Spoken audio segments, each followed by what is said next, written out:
Assalamualaikum warahmatullahi wabarakatuh dan selamat sejahtera. Baiklah, hari ini saya akan mengajar mengenai tajuk penyelesaian masalah bagi darab dan bahagi matematik tahun 3. Baik, sebelum kita ke soalan, kita kena tahu dahulu apa kata kunci yang terdapat pada darab dan kata kunci yang terdapat pada bahagi. Baik, kata kunci yang pertama bagi darab ialah darab kali hasil darab, hitung jumlah kesemuanya serta kira ataupun cari jumlah. Bagi kata kunci bahagi pula adalah bahagi hasil bahagi dibahagikan sama rata, dipotong sama rata, kongsi bersama serta kuantiti setiap satu. Ini adalah contoh-contoh kata kunci yang terdapat bagi soalan penyelesaian masalah darab dan bahagi. Baik, kita pergi ke soalan yang pertama. Baik, kat situ cikgu beri jadual mengenai buah serta bilangan. Okey, apa buah dia? Okey, buah yang pertama adalah apple dan bilangannya adalah 135. Okey, yang kedua adalah manggis serta bilangannya adalah 2 kali bilangan buah apple. Jadi soalannya, hitung bilangan buah manggis. Baik, dekat sini kita boleh nampak kata kuncinya adalah hitung. Tadi cikgu ada beritahu kata kunci bagi darab adalah hitung. Jadi hitung ni operasi apa? Hitung ni adalah operasi darab. Jadi macam mana kita nak selesaikan soalan ini? Baik, yang pertama sekali awak perlu buat ayat matematik. Okey, buat ayat matematik macam mana? Baik, 2 kali 135. Okey, 135 ni adalah buah apple, manakala 2 kali ini adalah buah manggis. Jadi berapakah bilangan buah manggis? Baik, untuk menyelesaikan soalan ni kita perlu buat kita perlu buat menggunakan kaedah bentuk lazim. Okey, jadi kita buat bentuk lazim. Baik, yang pertama, 135 didarabkan dengan 2. Okey. Bagi murid yang tak hafal sifir, awak boleh buat sifir di sebelah kanan awak. Contohnya atasnya 2. Baik, kita masukkan 1, 2, 3, 4, 5, 6, 7. Baik, cikgu ambil sampai 7 je. Okay, kemudian kita letak dia punya sifir. 1 darab 2, 2, 4, 6, 8, 10, 12 dan 14. Baik, kita perlu darabkan nombor yang pertama, iaitu nombor yang belakang sekali cikgu dah terangkan sebelum ini, iaitu 5 didarabkan dengan 2. Okay, kita tengok pada sifir yang kita telah buat. Baik, cari 5 darab 2. Okay, 5 kita dah jumpa. Okay, kemudian 10. 5 darab 2 sama dengan 10. Baik, sifar awak letak bawah dia, bawah 2, manakala 1 tu perlu dimasukkan ke atas 3, iaitu kita perlu mengumpul semula. Okay, seterusnya kita darabkan pula 3 darab 2. Baik, kita tengok pada jadual. 3 darab 2. Okay, 3 kita dah jumpa. Okay, 3 kita dah jumpa. Kemudian 3 darab 2 sama dengan 6. Baik, 3 darab 2, 6. Tetapi awak jangan lupa 6 tu perlu ditambahkan dengan 1 yang kita letak kat atas tadi. Jadi 6 tambah 1 adalah 7. Okay. Seterusnya 1 darab 2. 1 darab 2 kita dah jumpa kat sebelah sini. 1 darab 2 sama dengan 2. Jadi kita letak 2 di bawahnya. Baik, susunan nombor mesti ikut rumah masing-masing. Jadi jangan masuk rumah orang lain. Jadi jumlah buah manggis itu adalah 270 biji. Baiklah, soalan kedua. Jamal ada 332 biji manik. Dia memasukkan manik itu sama banyak ke dalam 4 buah balang. Berapakah bilangan manik di dalam setiap balang? Baik, kata kuncinya adalah sama banyak dan setiap balang. Jadi kat sini kita dah dapat tahu operasi apa yang perlu kita gunakan. Soalan ni adalah kita selesaikannya dengan menggunakan operasi bahagi. Baik, kita buat dahulu. Okay, kita tulis dulu 332 biji manik dibahagikan kepada 4 buah balang. Okay, jadi cikgu lukis 4 buah balang. Jadi setiap balang ni akan mendapat berapa biji? Jadi kita tulis dahulu ayat matematik bahagi. 332 dibahagikan dengan 4 balang.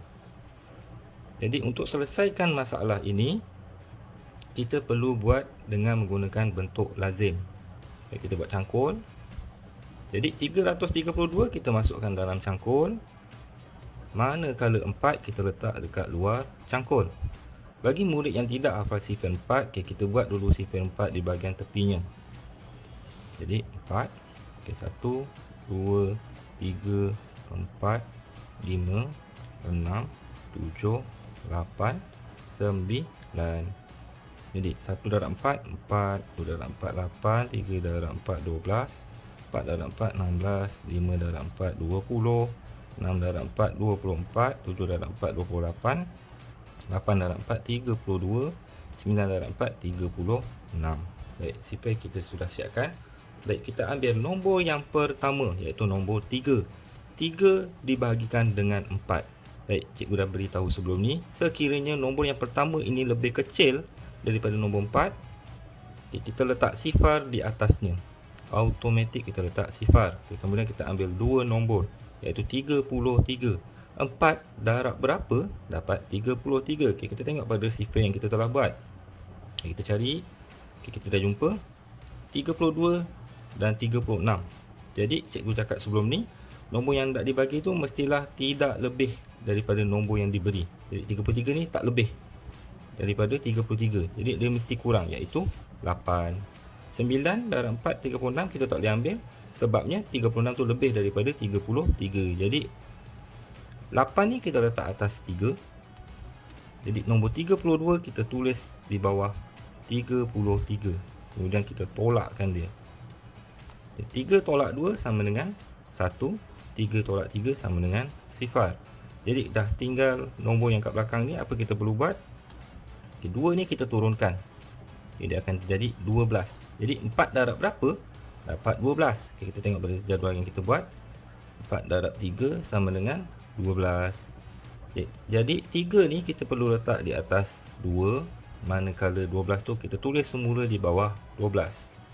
Jadi kita tolakkan dia. Jadi 2 tolak 2 sama dengan sifar. 1 tolak 1 sama dengan sifar. Jadi jawapan dia yang mana? Jawapan dia adalah di atas, iaitu 83 biji. Jangan tulis jawapan di bawah.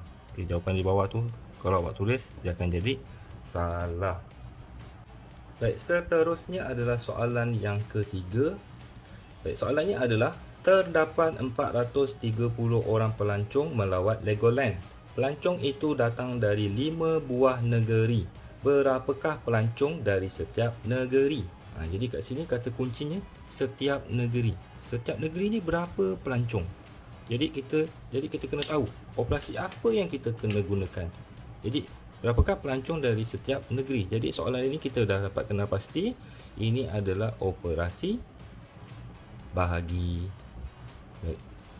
Operasi bahagi. Jadi kita buat sama juga macam contoh yang kedua tadi. Baik, 430 orang. Okey, kemudian datang dari 5 buah negeri. Jadi setiap negeri itu ada berapa orang pelancong yang datang. Okey, jadi kita kena tulis dahulu bentuk ayat matematik bahagi. Jadi 430 kita bahagikan dengan 5 buah negeri. Jadi cikgu dah cakap tadi, kita kena bahagikan dia dengan menggunakan bentuk lazim. Itu adalah yang lebih mudah. Jadi awak buat simbol bahagi, iaitu cangkul. Sebelum ni cikgu cakap. Baik, 430 tu awak masukkan dalam cangkul. Kemudian yang 5 tu awak letak luar cangkul. Jadi kita perlu buat sifar 5 di tepinya. Jadi awak buat dulu sifar 5. Baik, senaraikan dulu. 3, 4, 5, 6, 7, 8. Cikgu ambil sampai 8 je. Okey, kemudian 5, 10, 15, 20, 25, 30, 35 dan 40. Baik, kita tengok dahulu nombor yang pertama, iaitu nombor 4. Baik, nombor 4 ni bahagi 5. Okay, kita kena tahu. Kita tengok pun kita dah tahu nombor ni. Nombor 4 ni adalah lebih kecil daripada 5. Jadi, bila lebih kecil, automatik awak letak sifar di atas 4. Jadi, seterusnya ambil 43. Dan 43 bahagikan dengan 5. Jadi, kalau awak tak tahu 43 bagi 5 ni, okay, kat sini awak buat darab, simbol darab. 5 darab berapa? Hampir dengan 43, tetapi dia tak lebih 43, tetapi dia kurang. Okay, kita tengok sifar yang kita buat. Jadi kita jumpa 8. 5 darab 8 sama dengan 40. Okay. 8 ni kita letak atas 3. 8 letak atas 3. Manakala 40, tulis bawah 43. Kemudian kita tolakkan nombor itu. 3 tolak sifar sama dengan 3. 4 tolak 4 sama dengan sifar. Jadi sifar yang tinggal dekat atas ni kita kena turunkan. Okay, dia akan jadi nombor 30. Jadi 5 darab berapa? Dapat 30. Kita tengok pada sifar yang kita buat. 5 darab 6 sama dengan 30. Jadi kita letak 6 tu di atas sifar. Manakala 30 letak di bawah 30. Kemudian kita tolakkan nombor tu. Sifar tolak sifar, sifar, 3 tolak 3, sifar. Jadi jawapannya adalah 86. Jadi setiap negeri itu terdapat 86 orang yang datang melawat Legoland. Baiklah, cikgu harap kamu semua boleh faham tentang bagaimana untuk menjawab soalan penyelesaian bagi darab dan bahagi matematik tahun 3. Yang paling penting sekali, awak kena tahu dan kenal pasti kata kunci yang terdapat pada soalan penyelesaian masalah. Baik, sekian. Terima kasih.